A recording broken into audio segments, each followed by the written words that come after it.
উনি যেতেই পারেন, ওনাকে যেতে কেউ বারণ করছে না। কিন্তু দেখুন এইটা ঘটনা, আপনারা জানেন যে 2014 সালের এই সরকার আসার পর থেকে সুপ্রিম কোর্টের রায় আছে আমাদের দেশে যে আধারকে কোনো কিছুতে বাধ্যতামূলক করা যাবে না। তারপরও সেই রায়কে বুড়ো আঙুল দেখিয়ে একেবারে ফোন নাম্বার থেকে শুরু করে ব্যাংকের অ্যাকাউন্ট থেকে শুরু করে এমনকি একটা হাসপাতালে ভর্তি হতে যাবেন, সরকারি হাসপাতালে যে কোনো পরিষেবা আপনি কিছু একটা করবেন, ডিম্যাট অ্যাকাউন্ট যেখানে যা করবেন আপনার আধার বাধ্যতামূলক করা হয়েছে একদম সুপ্রিম কোর্টের রায়কে বুড়ো আঙুল দেখিয়ে। 11 বছর ধরে এইটাতে সুপ্রিম কোর্ট ইন্টারভেন করলেন না। 11 বছর পরে সরকার বলছে একদিন ধরে যেটাকে আমরা সবচেয়ে জরুরি ডকুমেন্ট বানিয়েছিলাম এবং সেই ডকুমেন্টটাকে আমরা গ্রহণ করবো না, ইলেকশন কমিশন বলছে। সুপ্রিম কোর্ট তাতে যদি এখন সেটাকে যদি সম্মতি দেন, স্বীকৃতি দেন, তাহলে সেটা দুর্ভাগ্যজনক হবে দেশের মানুষের পক্ষে। এটা তো হওয়ার কথা নয়, এটা তো হওয়া বাঞ্ছনীয় নয়। সুতরাং নিশ্চয়ই সুপ্রিম কোর্টের বিচারপতিরা এইটাকে বিচার করে এইটাকে ভেবে একটা সিদ্ধান্ত দেবেন। দেখুন, আমি যখন জন্মেছিলাম আমি তো মায়ের পেট থেকে আধার কার্ড নিয়ে জন্মাইনি।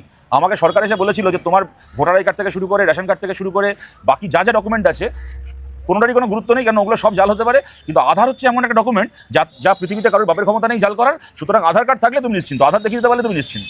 এখন 10 ইয়ার্স ডাউন দ্য লাইন, 11 বছর 10 বছর 11 বছর পরে এখন সেই সরকারই আবার বলছে, তাদের ইলেকশন কমিশন বলছে যে না ঠিক আছে আধারটাকে আমরা ধরবো না। আর ভাই দেখুন, সুপ্রিম কোর্টকে আমরা সবাই তার নির্দেশ আমাদের পছন্দ হোক না হোক মেনে চলতে হবে, কিন্তু কতগুলো তো লজিকের ব্যাপার আছে। এই যে ডকুমেন্ট বিভিন্ন ক্ষেত্রে চাওয়া হচ্ছে, বলছে ধর্মীয় সংগঠন থেকে কোনো পরিচিতিপত্র দিলে সেটা গৃহীত।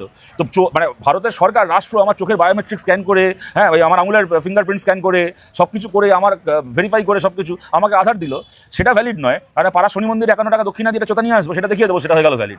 আমি বলছি কোর্ট থাকবে, কোর্টের কথা মাথায় নিয়ে চলতে হবে, কিন্তু 2025 সালে একটা তো লজিকের বাপমা থাকবে, তাই না?